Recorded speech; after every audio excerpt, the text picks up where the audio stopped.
अस्सलाम वालेकुम नाज़रीन, मैं हूं अरसलान खोखर। आप देख रहे हैं प्रोग्राम तेज़ी मंदी। मिनी बजट ने शदीद परेशानी और इज़्तिराब पैदा कर दिया है अवाम के दरमियान भी। कारोबारी हजरात भी शदीद परेशान हैं और अब तो एक्सपोर्ट प्रोसेसिंग जोन से जुड़े जो इंडस्ट्रियलिस्ट हैं उन्होंने भी वाज़ेह पैगाम दे दिया है कि आने वाला मिनी बजट हम सब के लिए शदीद परेशानी और दबाव का शिकार बनेगा। मिनी बजट से एक्सपोर्टर्स जहां पर परेशान है, वहीं पर कारोबारी तबके के बारे में मैंने बात की, लेकिन एक अलग मसला जो आवाम के लिए है वो है शदीद महंगाई और टैक्सेस का मुसलसल बढ़ता बोझ। फिर सवाल जन्म लेता है कि मिनी बजट आखिर आते ही क्यों हैं, IMF के पास हम जाते ही क्यों हैं, वर्ल्ड बैंक से पैसे हमें लेने ही क्यों पड़ते हैं। अगर हम ये कहते रहे हैं कि हम अपनी एक्सपोर्ट्स को बेहतर बनाएंगे, अपनी ज़रात को बेहतर करेंगे, अपनी इंडस्ट्री को बेहतर करेंगे, ताकि हमारे पास अपनी जनरेशन हो प्रॉफिट की सूरत में, जो कि अब तक हो शायद नहीं पाया। हम अभी तक अपना इन्हिसार टैक्सेस पे रख के बैठे हैं। टैक्स कलेक्शन बेहतर हो रही है, काफ़ी अरसे से बेहतरी की जानिब गामजन है, लेकिन उसके बावजूद वो पूरा बोझ नहीं उठा सकती इस सारे खसारे का जो बजट खसारा और ट्रेड डेफिसिट की सूरत में हमारे पास मौजूद है, या फिर दीगर खसारे और कर्ज की सूरत में हम पर मौजूद है। दिसंबर 2021 की अगर मैं बात करूं तो तिजारती खसारा 4 अरब डॉलर से जायद रहा और 2021 के दिसंबर में मुख्तलिफ ममालिक को हमारी बरामदात में वाज़े कमी हुई। नेशनल सेल्स टैक्स रिटर्न मुतारिफ करवाने का फैसला हो रहा है, जिस पर सूबों को तहफ़्फ़ुज़ात हैं, इस पर भी बात करेंगे। पेट्रोलियम मसनूआत पर आयड टैक्स की शरह में इजाफा कर दिया गया, आप तमाम तर लोग उसको बाखूबी जानते हैं। तो 2022 की शुरुआत हमारे लिए एक मिनी बजट की खबर से हुई है। अब ये खबर हमें कहाँ लेके जाती है और पूरा साल इसके असरात क्या रहेंगे, चूँकि ये सारी चीज़ें एक दूसरे के साथ इंटरकनेक्टेड है। नईम सिद्दीकी साहब माहिर मुआशियात हैं, एहसन मेहनती साहब डायरेक्टर आरिफ हबीब ग्रुप हैं, डॉक्टर नौमान इदरीस साहब ने हमें आज स्पेशली ज्वाइन किया है, साबिक सदर सियालकोट चैम्बर हैं। बहुत बहुत शुक्रिया तीनों हजरात का। नौमान साहब, सर आपसे शुरू करूँगा। नौमान साहब, एक्सपोर्ट प्रोसेसिंग जोन से जुड़े लोग भी बड़े परेशान हैं, एक्सपोर्टर्स तो थे ही थे, अब छोटा इंडस्ट्रियलिस्ट भी परेशान है, ठेला लगाने वाला भी परेशान है, और पैसे देने यानी आवाम जिसने पैसे भरने हैं सारी चीज़ें खरीदने के, वो भी परेशान है। सर ज़रा पहले मिनी बजट की बात हो जाए, सियालकोट इंडस्ट्री क्या सोचती है? बिस्मिल्लाहिर्रहमानिर्रहीम। बहुत शुक्रिया जी। सियालकोट की इंडस्ट्री शदीद इज़्तिराब का शिकार है। ये मिनी बजट जो है वो बड़ा ही बिजनेस नॉन फ्रेंडली है। जो थोड़ी बहुत इंडस्ट्री चल रही है उसके लिए भी अब शदीद मुश्किलात का सामना होगा। एक्सपोर्ट प्रोसेसिंग जोन की आपने बात की। एक्सपोर्ट प्रोसेसिंग जोन का मतलब ये होता है कि ये ऐसे जोन सरकार क्रिएट करती है जहाँ पर माल सिर्फ मुल्क से बाहर जाने के लिए तैयार होता है और वहाँ पर किसी किस्म का जो है वो सेल्स टैक्स वगैरह नहीं होता, और ना वहाँ पर, क्योंकि वहाँ पर इंडस्ट्रियलाइजेशन को प्रमोट किया जाता है। और ये सरकार एक अजीब सरकार है जो कि फंडामेंटल ऑफ सेल टैक्स के अगेंस्ट अब काम कर रही है कि जो चीज़ें एक्सपोर्ट होनी है उनके ऊपर भी सेल टैक्स लगा रही है और एक्सपोर्ट प्रोसेसिंग जोन पे लगा रही है जो कि पाकिस्तान में इस्तेमाल नहीं होनी। अब उनका एक लंबा प्रोसेस होगा कि उनमें जो है वो कैसे उनसे रिफंड मिलेंगे और वो हमारा वर्किंग कैपिटल ब्लॉक होगा। उसके अलावा ईपीजी में जो है वो जो मशीनरी वगैरह है उसके ऊपर भी अब उन्होंने सेल्स टैक्स लगा दिया है। तो ये उसके जो इंसेंटिव थे वो इन्होंने ख़त्म कर दिए और इस ख़त्म करने से जो है इंडस्ट्री जो है वो हमारी खासतौर पर एक्सपोर्ट इंडस्ट्री सियालकोट में है। 12% ऑफ पाकिस्तान एक्सपोर्ट है, यहाँ से वैल्यू एडिड एक्सपोर्ट होती है, चीज़ें बाहर से आती हैं और फिर उनको जो है हमारे कारीगर उस पर मेहनत करते हैं, फिर वैल्यू ऐड करते हैं और फिर वो री एक्सपोर्ट होती हैं। तो हमारी इंडस्ट्री भी इस वक्त शदीद इज़्तिराब का शिकार हो गई है। और मिनी बजट इन इटसेल्फ एतराफ़ होता है किसी भी सरकार का कि उसने जो अदाद शुमार जो उसने किए थे, जो पहले प्रेजेंट किए थे बजट में चंद माह पहले था, वो ठीक नहीं थे। तो अब इस बात से जो हुकूमत के ऊपर एतमाद होता है किसी भी कारोबारी का, वो उससे मुतज़लज़ल होता है, उससे उसको। तो मिनी बजट का मतलब ये है कि जो इन्होंने पहले एक साल की प्लानिंग की थी वो फेल हो गई है चंद माह में ही, और इसलिए उनको जो है वो एक मिनी बजट लाना पड़ा है। तो पूरी जो है वर्किंग जो है हमारी जो है इंडस्ट्री वो शदीद इज़्तिराब का शिकार है। ये जो जिस तरह रॉ मटेरियल्स पे लगाया गया है सेल्स टैक्स, उससे जो हमारा वर्किंग कैपिटल ब्लॉक हो जाएगा। सियालकोट में तो है ही एसएमई इंडस्ट्री और उनके पास इतना वर्किंग कैपिटल नहीं होता कि वो बर्दाश्त कर सकें कि अपने पैसे पहले रिजर्व करवा सकें, उसके बाद जो है वो सरकार से पैसे वापस लेने के लिए, तो ना उनके पास इतना इंफ्रास्ट्रक्चर होता है कि वो वापस लेने के लिए डॉक्यूमेंटेशन कर सकें, उससे 6-8 महीने उनका वर्किंग कैपिटल ब्लॉक रहता है और वो उनके लिए शदीद माली मुश्किलात होती है। यह आपने सर बड़ी ज़बरदस्त बात की। वर्किंग कैपिटल पे थोड़ी सी आज और भी बात करते हैं ताकि इसको एलेबरेट करें। एहसन मेहंदी साहब, सर हफ्ते का इख्तिताम कुछ बेहतरी की तरफ लग रहा है, 45,000 पर पहुंच गई, मार्केट ने थोड़ा सा सांस लिया है, लेकिन सर जो स्क्रिप्ट्स की प्राइस मैं कहूं या शेयर प्राइस कहूं, वो अभी तक वहीं और गिरावट का शिकार है। एहसन मेहंदी साहब, कि जो पोटेंशियली मार्केट के अंदर जो हम देख सकते थे इन्वेस्टमेंट आना, फ्रंटियर मार्केट के अंदर जो वेट हमारा बढ़ा हुआ था, फिर इसके अलावा जो हमारा फेडरल बजट अनाउंसमेंट था, उसको देखकर काफी चीजें नजर आ रही थी कि फॉरेन इन्वेस्टर दोबारा पाकिस्तान का रुख करते और फिर एक्सपोर्ट नंबर्स भी बढ़ते, रुपी गिर गया तो जाहिर है फॉरेन इन्वेस्टर्स के लिए मजीद मार्केट अट्रैक्टिव हो जाती है, फॉरेन इन्वेस्टमेंट भी जो है वो आ जाती।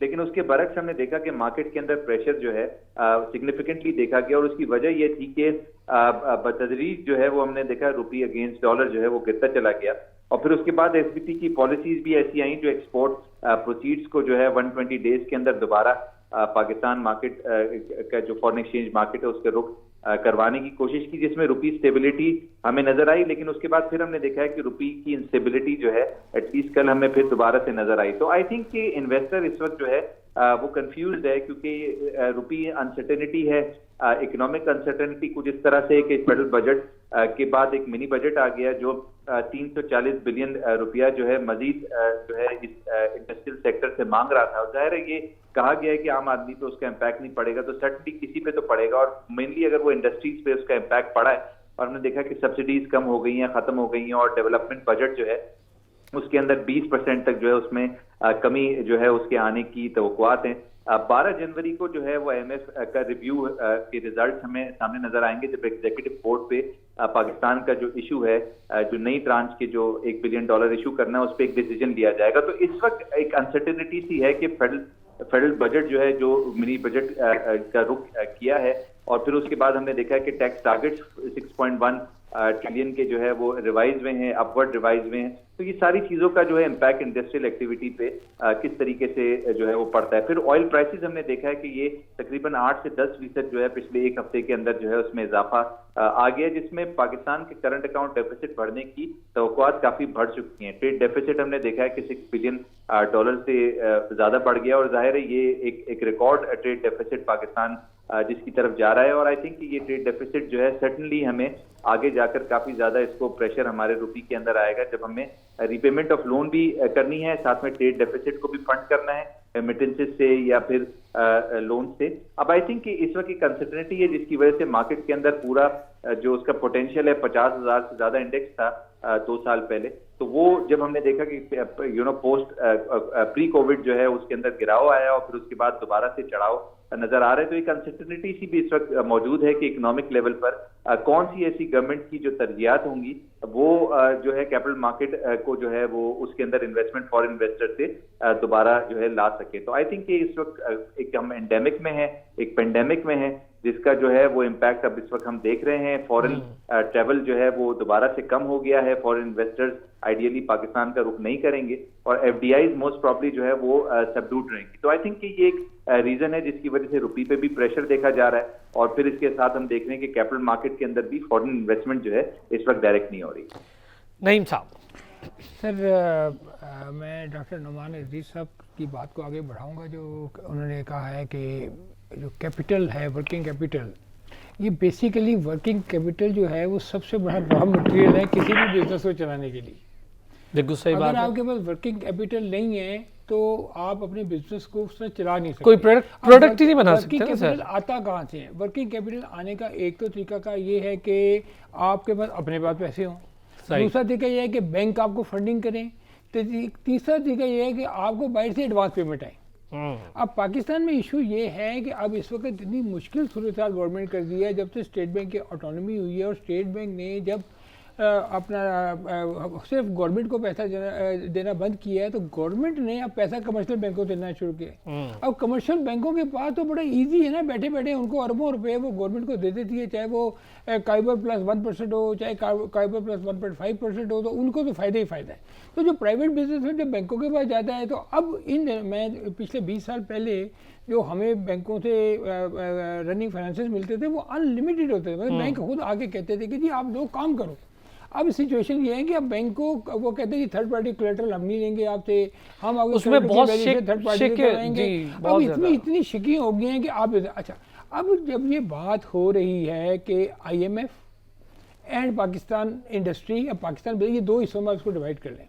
एक आप कर लें कि लोकल बिजनेस क्या है, एक आप देखें कि आपका इंटरनेशनल बिजनेस क्या है।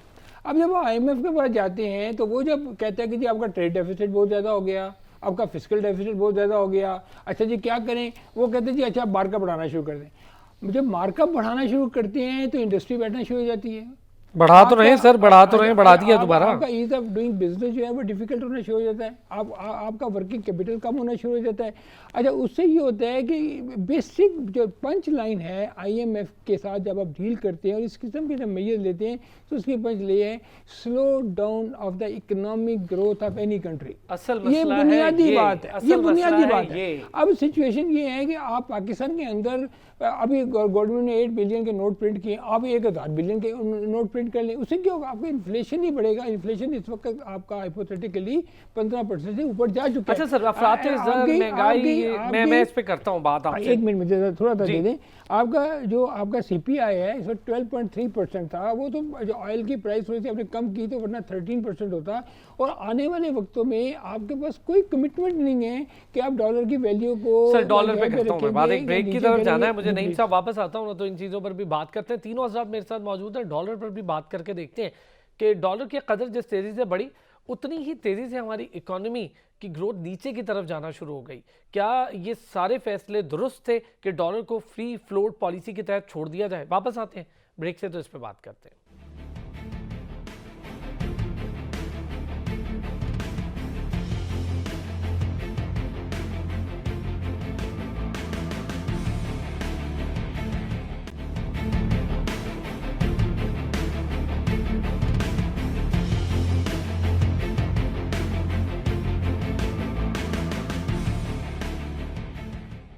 वेलकम बैक जी। बात कर रहे थे डॉलर पर और मैंने कहा था वापस आएंगे, जरा इस पर भी बात करके देखेंगे। डॉक्टर नुमान साहब, सर नईम साहब ने जो डॉलर की बात की है, आपको भी सही लगता है? सेम बात है कि डॉलर की कदर मेरा ख्याल है गैर ज़रूरी तौर पर फ्री फ्लोट पॉलिसी जैसी कोई टर्म अगर अपनाई गई तो अपनाई गई हो, इसके तहत मार्केट पर छोड़ दिया गया, और जितनी तेज़ी से डॉलर ऊपर की तरफ गया उतनी तेज़ी से ही हमारी मईशत पर बहुत ज़्यादा असरात मुरतब होना शुरू हो गए।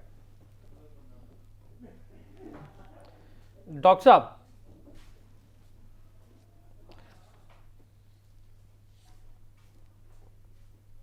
अच्छा मेरा ख्याल है डॉक्टर साहब की आवाज़ नहीं आ रही। मैं ज़रा चाहूँगा कि एक बार अगर दोबारा से। डॉक्टर साहब मेरी आवाज़ आ रही है आपको? जी जी आ रही है जी डॉक्टर साहब आप कहिए। ट्रेडिशनली तो एक्सपोर्ट इंडस्ट्री पे ये कहा जाता है कि डॉलर की जो रुपये की डिवैल्यूएशन होती है उससे बहुत फर्क पड़ता है, जो है उससे जो है एक्सपोर्टर को बहुत फ़ायदा होता है। लेकिन ये फ़ायदा जो है वो शॉर्ट टर्म होता है, 3 से 6 माह के दरमियान में कमोडिटीज़ की प्राइसेस बढ़ जाती हैं और फिर चीज़ें वहीं पर पहुंच जाती हैं, और इससे कोई लॉन्ग टर्म एक्सपोर्ट के ऊपर कभी बेनिफिट नहीं देखा गया। डॉलर के जो एप्रिसिएट होने से जो है वो फिर वर्किंग कैपिटल में बात आ जाती है। बेसिकली सरकार जो है वो जो भी कारोबारी हजरात हैं उनका वर्किंग कैपिटल जो है वो एक किस्म का खा जाती है, और ये इनकी बेसिस पे हमें देखना चाहिए। ये जो ख़ास तौर पे RLNG का जो डिबेकल हुआ है पिछले 3 से 6 माह में, ये हमारी इंडस्ट्री, हमारी पूरी इकॉनमी के लिए एक बहुत बड़ा इसने प्रेशर बिल्ड किया है, क्योंकि जो इस वक्त कराची में खासतौर पर इंडस्ट्री बंद पड़ी है गैस के बहरान की वजह से। आपको डोमेस्टिक यूज़ में प्रॉब्लम आ रही हैं, आपको इलेक्ट्रिसिटी जो है टैरिफ बढ़ रहे हैं, क्योंकि हम उससे गैस से जो है वो क्रूड ऑयल पे शिफ्ट हुए हैं। इन सब चीज़ों ने, ये क्रिमिनल नेग्लिजेंस है, इसके जो जिम्मेदारान हैं उनका तयन होना चाहिए और उनको जो है वो इसके जिम्मेदार करार करके उनके खिलाफ इंक्वायरी होनी चाहिए। इसको हमें इतना इजी नहीं लेना चाहिए। ये हमारी इकोनॉमी के लिए जहर कातिल हुआ है जो RLNG का क्राइसिस अच्छा है। ये बताएं तो डॉक्टर साहब एक चीज़ इसी में ज़रा एडअप कर लेते हैं। जब तिजारती खसारा बड़ी तेज़ी से बढ़ रहा हो, जिसका जिक्र आपने खुद भी किया, वर्किंग कैपिटल ब्लॉक हो रहा हो, सब्सिडीज़ का खात्मा हो रहा हो, स्टेट बैंक को एक अलग ऑटोनमस बॉडी बना दिया गया हो, जिसके बाद हुकूमत अब स्टेट बैंक से डायरेक्टली पैसे बोरो नहीं कर पाएगी। एक लिहाज से चले ठीक भी है, लेकिन एक लिहाज से हुकूमत के लिए बड़ी रिस्ट्रिक्शंस हैं। ये सारी चीज़ें एक साथ होना, और फिर अब ये गवर्नमेंट अपने आखिरी मराहल में जा रही है, क्योंकि लास्ट टेन्योर इस गवर्नमेंट का आखिरी साल रह गए हैं। अब इस तरह कोई फैसले जो अब लिए जा रहे हैं, ये कारगर साबित होते दिखाई दे रहे हैं एंड पर? जी, मेरा तो ख्याल बिल्कुल मुख्तलिफ है। देखें, हम IMF के पास जब जाते हैं तो IMF सबसे पहला क्वेश्चन करता है कि मेरे पैसे रिटर्न कैसे करोगे। IMF इसका जिम्मेदार नहीं होता। जो हमारी ये जो बन गया हुआ है कि IMF की वजह से ये प्रॉब्लम हो गया। IMF एक बैंक है, बैंक की तरह समझ लें, जिससे जो अपनी बताता है, फिर आप उसके पास अपना एक प्रोग्राम लेके जाते हो कि भाई हम इस तरीके से अपने पैसे वापस करेंगे। तो मौजूदा हुकूमत ने इंडस्ट्री का पहिया रोके हमारी इकोनॉमी जो एक्सचेकर बेस होनी चाहिए, 230 मिलियन पॉपुलेशन का ये मुल्क है, उसको रेवेन्यू बेस्ड इकोनॉमी में शिफ्ट कर रही है। हम कोई सेल्फ सस्टेनिंग मुल्क नहीं है जहाँ पर अपनी गैस, अपना वीट, अपना हर चीज़ कंप्लीट हो, अपना ऑयल हो, अपना एनर्जी सोर्सेज हो, वेजिटेबल ऑयल हो। अनफॉर्चुनेटली हमें ये चीज़ें इंपोर्ट करनी पड़ती हैं।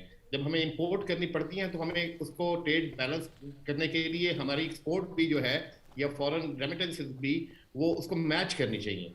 जब ये नहीं मैच कर पाती तो ट्रेड डेफिसिट होता है, और ये ट्रेड डेफिसिट जो है पूरा इंडस्ट्रियलाइजेशन से ही हो सकता है। लेकिन यहाँ पर इंडस्ट्री को बिल्कुल पहिया रोक दिया गया है और इसमें लोग जो है वो अनएम्प्लॉयमेंट क्रिएट हो रही है।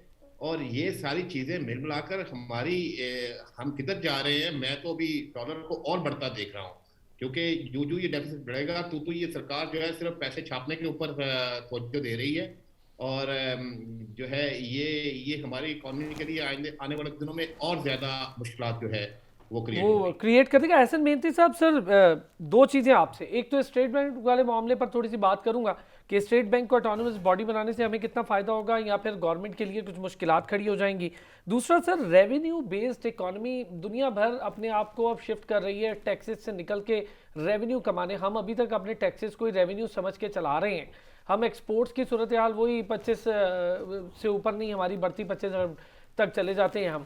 हम कब तक इन चीज़ों पर इन्हिसार करते रहेंगे? क्यों नहीं हम दोबारा वापस ज़रात पे उस तरह तवज्जो देते, इंडस्ट्री पे उस तरह तवज्जो देते? ज़रात हमारी रीढ़ की हड्डी रही है। ये ज़रा इन चीज़ों पर भी बात कीजिएगा। देखिए, आई थिंक कि आपका कंसर्न वैलिड है कि जो हमारा जो बेस है, जो स्टेट बैंक की अगर आप देखें कि जो ऑटोनॉमी अब इस वक्त हम देख रहे हैं, जिसके अंदर गवर्नमेंट लोन्स जो हैं वो सर्टनली जो है स्टेट बैंक से नहीं लिए जाएंगे और प्राइवेट इदारों से या प्राइवेट बैंक से जो है वो लिए जाएंगे, और जिसके बाद जाहिर है उसमें एक प्रॉफिट एलिमेंट भी होगा। और फिर उसके बाद जो आगे जो तरजीहात हैं जो पार्लियामेंट से अप्रूव भी होनी है, आई थिंक कि उसके अंदर जो रोल है SBP का वो इम्प्रूव हो जाएगा, बढ़ जाएगा। और आई थिंक कि ये एक ग्लोबल फिनोमेना है जिसको कॉपी किया जा रहा है और आई थिंक कि बर वक्त किया जा रहा है। बट सर्टनली इसके अंदर स्टेट बैंक जो है वो अपने हिसाब से जो है मॉनेटरी पॉलिसी डिटरमिन करेगा और वो मातहत नहीं होगा किसी फाइनेंस मिनिस्ट्री के कि वो जो है पर्टिकुलर गवर्नमेंट डायरेक्शन को जो है वो फॉलो करे। अब आई थिंक ये ऑटोनॉमी जो है वो वर्ल्ड ओवर देखी जाती है, तो इसी को लोकली जो है वो उसको देखा जाएगा। बट यहाँ पर इशू ये है कि गवर्नमेंट प्रायोरिटीज जो है वो इम्पोर्टेंट हैं और आई थिंक कि वो जिस तरह से SBP को कम्युनिकेट होती हैं, अगर वो सही तरीके से कम्युनिकेट होती हैं और SBP परफॉर्मेंस उसी को मोरलेस अलाइन करता है गवर्नमेंट की तरजीहात को, तो आई थिंक कि इसमें कोई बुराई नजर नहीं आती। इस वक्त जो इशू हमें नजर आ रहा है वो ये आ रहा है कि जो हमारी तवज्जो है जो हम एग्रीकल्चर एक्सपोर्ट्स पे कर रहे हैं, जाहिर है उसमें सब्सिडीज का भी इन्वॉल्वमेंट है और उसके अंदर बहुत सारी जो मामलात हैं वो रिसर्च के मामलात भी हैं, फिर सही रिसोर्सेज की यूटिलाइजेशन भी है। वहां पर हमें IMF की तरफ से अच्छा एहसन साहब, मैं माजरत के साथ एक जरा ब्रेक लेना, मैं ब्रेक से जैसे ही वापस आता हूं तो आप अपनी बात भी कंप्लीट कीजिएगा। एक छोटा सा ब्रेक लेते हैं।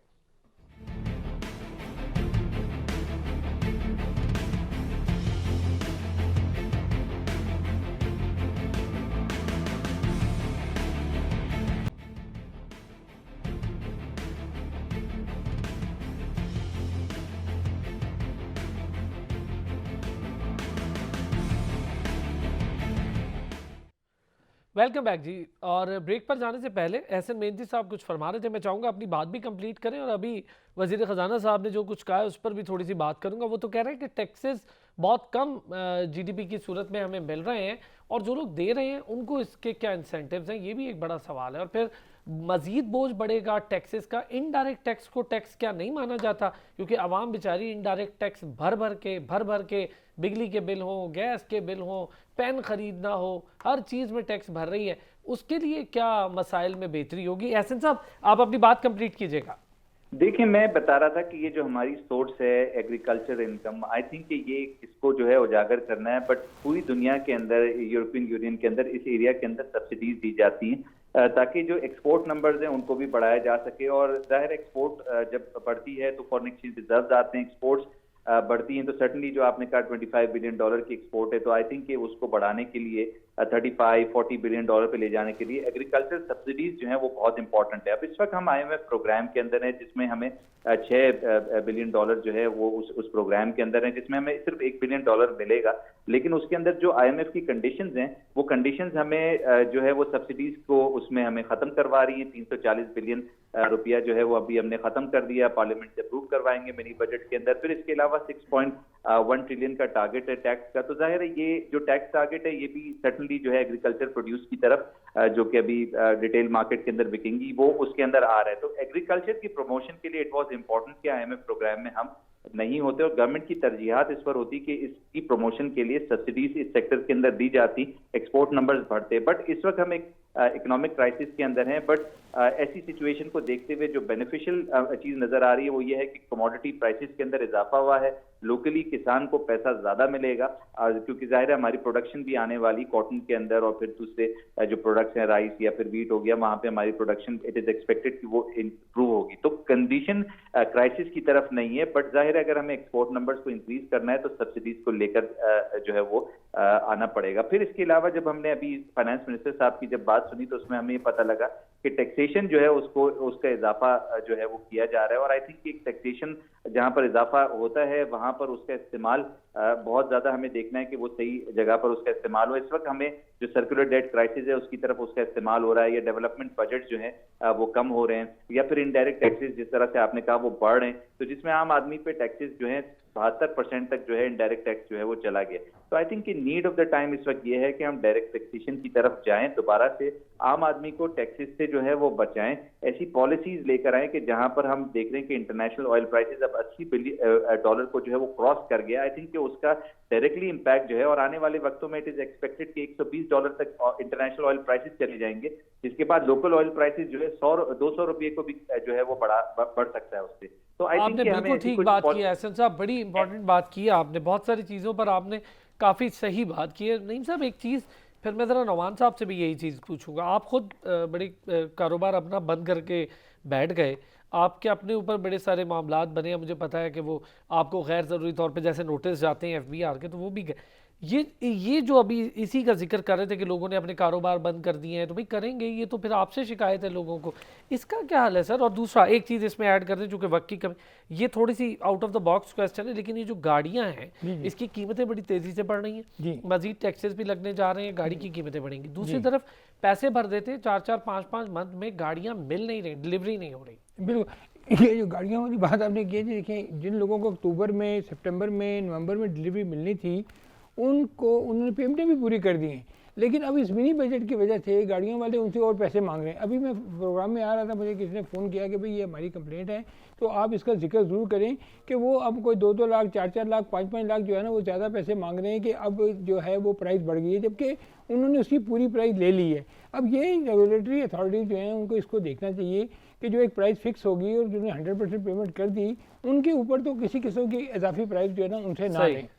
दूसरा सवाल जो आप देखिए, अभी वज़ीर ख़ज़ाना तकरीर कर रहे थे तो मुझे बड़ा लगा कि जैसे वो बड़े हम्बल होकर बात कर रहे हैं। उन्होंने एक दिन बात की, कोई अभी सुबह मैं सुन रहा था कि कोई मसला नहीं हुआ, कोई महंगाई नहीं हुई, सब ठीक हो जाएगा। वो तो दावा अभी भी कर रहे हैं, मुज़म्मिल असलम साहब तो कहते हैं कि महंगाई हुई नहीं है। बल्कि मैं नुमान अजीज साहब को भी अपने साथ इसमें शामिल करना चाहूँगा कि वो कहते हैं कि 342 बिलियन के जो टैक्स लगे हैं उसमें 180 बिलियन का जो है ना 260 बिलियन जो है ना वो तो रिफंडेबल है, एडजस्टेबल है, तो 70 बिलियन के टैक्स लगे। अगर ये 260 बिलियन एडजस्टेबल है तो फिर लगाते क्यों है भाई?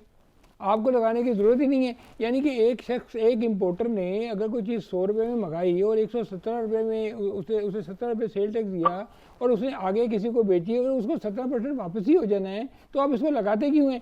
अब ये फार्मूला मेरी समझ में नहीं आया कि वो कहते थे 2 अरब रुपए का इम्पैक्ट पड़ेगा। अगर 342 बिलियन में 2 अरब का इम्पैक्ट पड़ना है तो मुझे ये समझ नहीं आ रही कि जो हमारी बिजनेस कम्युनिटी है, जो FPCCI है, ये सारे चैम्बर्स हैं, वो क्यों परेशान है? और अगर परेशान चले तो अच्छा, यहाँ पे चूंकि वक्त की एक कमी नहीं साहब, मैं चाहूंगा ये जो आपका सवाल है नोमान साहब से पूछ रहे हैं। नोमान साहब, वो तो कह रहे हैं कोई परेशानी की बात ही नहीं, क्यों परेशान है फिर आप सारे लोग? जी, बड़ा मजेदार ये क्वेश्चन है। बात ये है, जब वापस ही देने हैं तो लेते क्यों हैं? तो बात ये है कि ये एक और तरीका है लोन लेने का। ये हमारी जो हमारा जो वर्किंग कैपिटल है ना, उसको सरकार स्क्वीज कर लेती है, उसको अपने पास ले जाती है। हमसे ये सेल्स टैक्स ले लेते हैं रॉ मटेरियल्स पे, हमें उसके बाद एक पूरा साइकिल चलाना है, उसके बाद प्रोडक्शन करनी है, उसके बाद मार्केट में माल जाना है, उसके बाद उसमें बिकना है, और फिर हमने वो क्या कहते हैं, खज्जल खराब होकर सरकार को लिफाफे पेश कर करके एहलकारों को, और फिर अपना कुछ परसेंटेज उसमें लूज करके उसमें, और तकरीबन 2 साल के बाद वो हमें वापस मिलने हैं। और ये एक ऐसा विशियस साइकिल है जो हमारे वर्किंग कैपिटल को, मैं फिर वापस आ जाता हूँ, कि उसको खा जाता है। तो ये है कि हमें इस चुंगल में क्यों फंसाया जाता है। ये एक इजी लोन जो है सरकार एक किस्म का ले लेती है, हमारा पैसा जो है वो अपने पास ले जाती है, उसको इस्तेमाल करती है, और हमें उसको कोई किसी किस्म का जो है वो नहीं देना पड़ता मार्कअप, और जो है उसको इस्तेमाल करके शो करते हैं कि ये हमारे पास पैसा मौजूद है। अच्छा नोमान साहब, एक छोटी सी चीज ऐड कर दीजिएगा जल्दी से, जीरो रेटिंग के खात्मे से भी कोई फर्क पड़ा है? देखिए, जीरो रेटिंग के खात्मे से हमारा जो है 17% जो है वो कॉस्ट जो है ना इनिशियली इंक्रीज कर गई, और वो हमें पैसे वापस मिलने हैं। और उनमें से जो हमारी हुकूमती जो नाअहली है, उसकी वजह से सर्टेन परसेंटेज जो है वो करप्शन की नज़र होना है, और उसके बाद हमें वो हमारा पैसा कोई 2 साल के बाद वापस मिलेगा, मिन्नते तरले कर करके। और ये जो चीज़ है, ये हमारे वर्किंग कैपिटल को जो है ना गजब करने का तरीका है। और जो है, मैं तरीन साहब की तकरीर सुन रहा था तो मुझे गालिब का एक शेर याद आ रहा था कि ये कहाँ की दोस्ती है कि बने हैं दोस्त ना से, कोई चारा साज होता, कोई गम गुसार होता। जो प्रॉब्लम्स हैं वो तो सारी अपनी तकरीर में कह रहे थे, तो ठीक करने के लिए क्या हम आएंगे? उनके पास वो साहिब इख्तियार हैं, वो मुल्क के वजीर खजाना हैं, ये मुल्क के इमरान खान साहब वजीर आजम हैं। अब मिस्टर क्लीन कहने की रट को बंद होना चाहिए। ये अब अमली इक़दाम बताइए कि क्या किया जा रहा है अवाम की दादरसी के लिए, इंडस्ट्री को बचाने के लिए, एम्प्लॉयमेंट जनरेट करने के लिए। और अनफॉर्चुनेटली ये पहले आपने मुझसे कहा था कि ये अपने आखिरी जो है पीरियड में दाखिल हो रही है गवर्नमेंट, तो कोई अच्छी ये याद छोड़कर नहीं जा रही, कोई अच्छी कारकर्दगी के पैमाने छोड़कर नहीं जा रही। सर 3 साल से मुसलसल महंगाई बढ़ रही है, सबसे बड़ा मसला ये टैक्सेस की भरमार है, इनडायरेक्ट टैक्सेस का कोई ऐसा निज़ाम नहीं है जो आवाम पर उसका बोझ कम कर सके। दूसरी तरफ हम जिस चीज़ की बात करते हैं वो टैक्सेशन रिफॉर्म्स हैं, वो नहीं हो पा रही। अब मैं एक शॉर्ट सा सिर्फ आप 2 हज़रात से लेता हूँ। एहसन साहब, आपसे भी एक बिल्कुल शॉर्ट सा मुझे कमेंट चाहिए होगा इस पर कि बड़ी तेज़ी से ब्रोकरेज हाउसेज भी ख़त्म हो रहे हैं सर। देखिए, बिल्कुल ब्रोकरेज हाउसेज इसलिए खत्म हो रहे हैं कि वॉल्यूम्स नहीं है एक्सचेंजेस के अंदर, और एक्सचेंज के अंदर वॉल्यूम्स के लिए इन्वेस्टर चाहिए। इन्वेस्टर को लाने के लिए इन्वेस्टर कॉन्फिडेंस चाहिए। कॉन्फिडेंस के लाने के लिए जाहिर इकोनॉमिक एक्टिविटी को मजबूत होना जरूरी है। जाहिर है ऐसे सारे सर्कमस्टांसेस हैं जिसमें हम बजट खसारा भी देख रहे हैं, साथ में एक्सपोर्ट ट्विंडिंग एक्सपोर्ट देख रहे हैं, इंक्रीजिंग इंपोर्ट देख रहे हैं, ट्रेड डेफिसिट को फंड करने के लिए डॉलर्स नहीं है। आई थिंक ये सारी वजूहत हैं जिसकी वजह से तमाम तर चीज़ें। सर माजरत, वक्त बिल्कुल इख्तिताम पे, अगले किसी प्रोग्राम में आपको इसका मौका दूंगा। नईम सिद्दीकी साहब, माहिरा माशियात, बहुत शुक्रिया। एहसन मेहनती साहब, डायरेक्टर आरिफ हबीब ग्रुप हमारे साथ मौजूद थे, आपका भी शुक्रिया। नोमान इदरीस साहब हमारे साथ मौजूद थे, साबिक सदर सियालकोट चैम्बर। डॉक्टर नोमान इदरीस साहब का भी बहुत शुक्रिया। अगले हफ्ते फिर होगी मुलाकात, अपना ख्याल रखिएगा।